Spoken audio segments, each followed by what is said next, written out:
these factories, it will not make business sense for them to be here.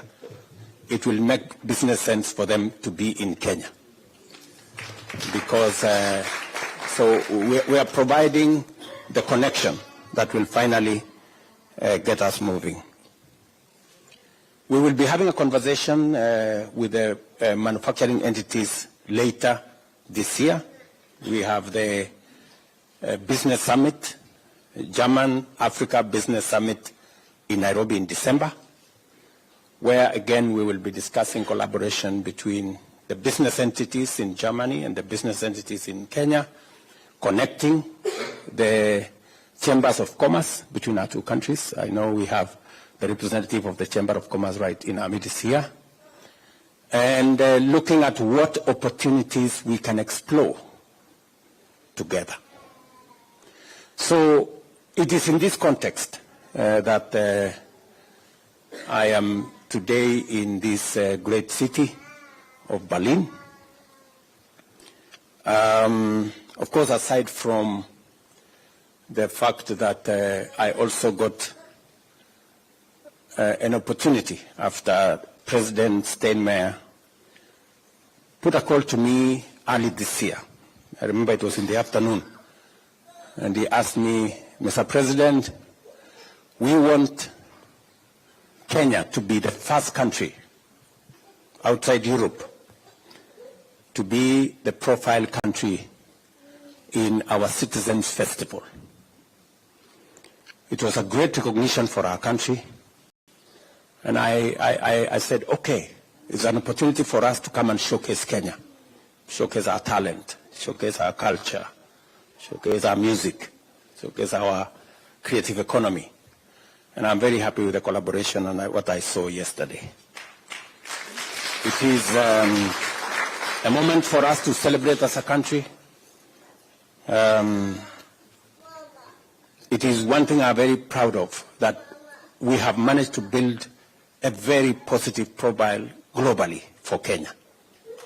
And today, many people in the world see Kenya from a different point of view. So to you guys who are in Germany, you are our best ambassadors. They say East-West, home is best.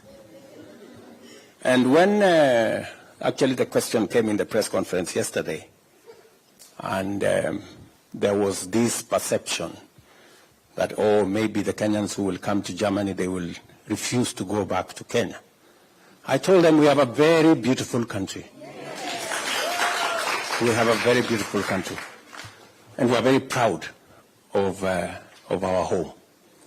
And so nobody should mistake the fact that we are sharing our talent with the rest of the world. Nobody should have any mistake that we have a home. And we are very proud of our country. So we will do what we have to do, not just in Germany, but in all the other places in the world.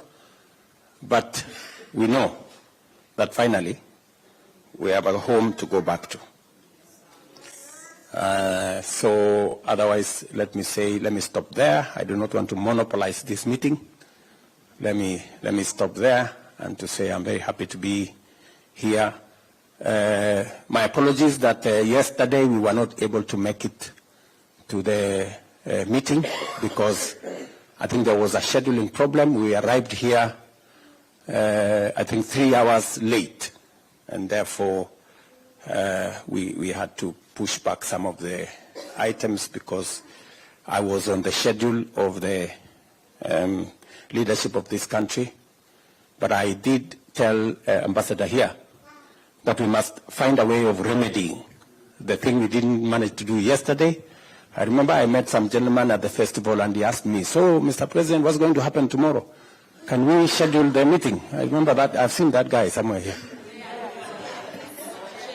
Oh yeah, here. Yeah, so I told him I'm looking forward and we will reschedule it for tomorrow.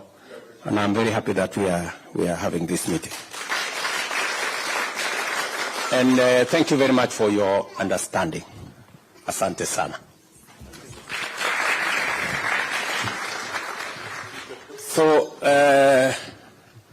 I'm told some good people here have a few, maybe they want me to respond to one or two issues. Maybe we start the gentleman there.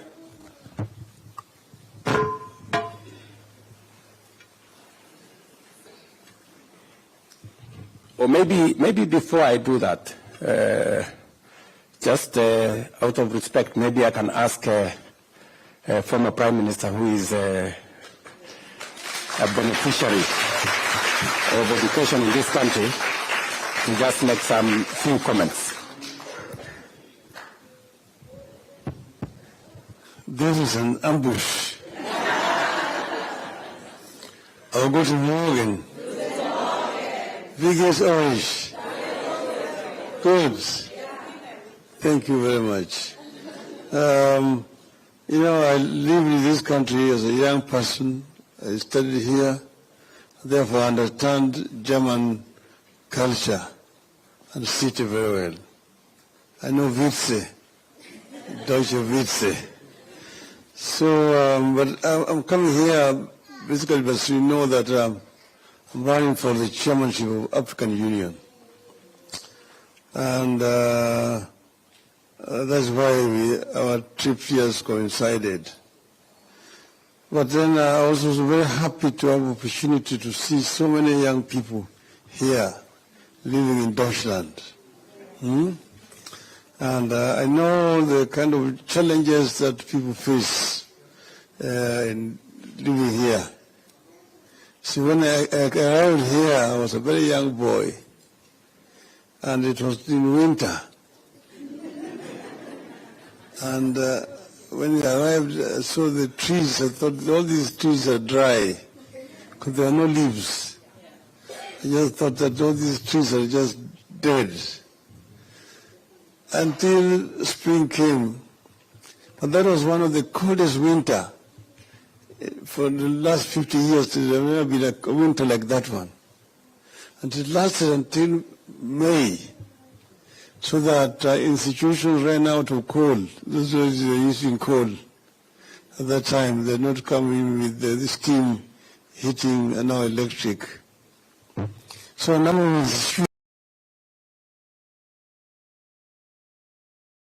of that. And we would actually go and get coal, we packed and we take it in the oven, we light the oven so that we get the room to be a bit warm and happy. Then I made so many German friends at the time I was living here. And then I went back. And then, but at that time, you know, Germany was divided, east and west.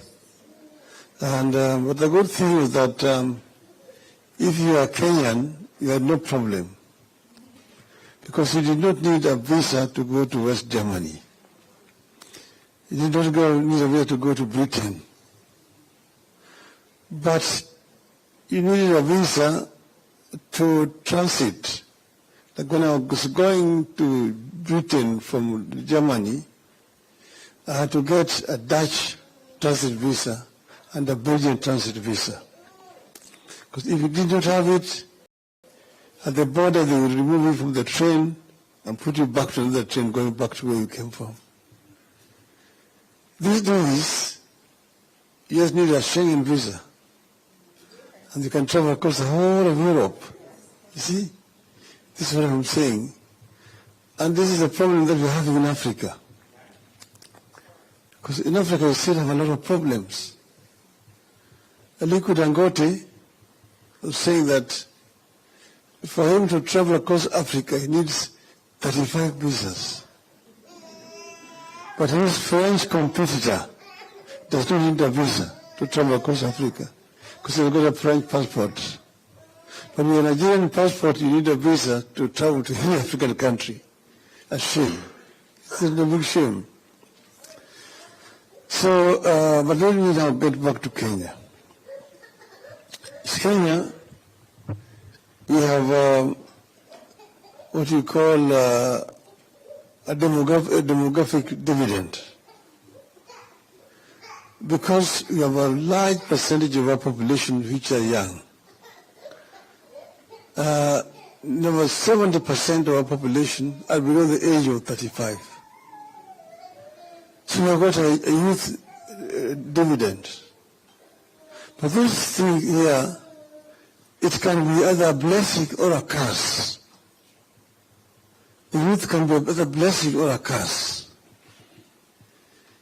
If you don't empower them through opportunities for education to acquire skills, they become basically failures.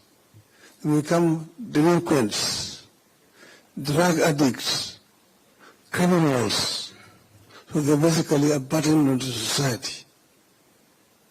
But if you impart skills on these youths so that they are able to do work here and there, then they become a motive force for development. That's why we all the time laid a lot of emphasis on education, from ECD through primary to secondary to university education. So you're here, and you're working because you got the education opportunity to learn. But see, what we are having in Africa again is lack of opportunities.